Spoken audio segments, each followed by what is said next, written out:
แล้วก็ไล่ขึ้นมาแล้วเนี่ยเจ้าแล้วเจ้าแล้วก็เจ้าแล้วนะ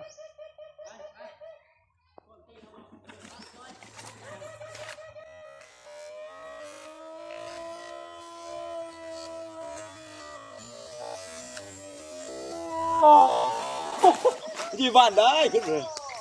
แล้วคุณคุณละคุณตัวปองคุณมันตัวปองคุณนะเรื่องตัวปองคุณนะทำหลักเป็ดล่ะ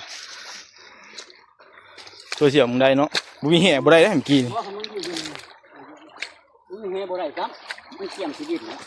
เขาจะจับตายบุได้เนาะมาได้มาเลี้ยงคือเก่าเลี้ยงตาผีกินจำด้วยตอนนี้เราไปแล้วจุดหลักเป็ดนะ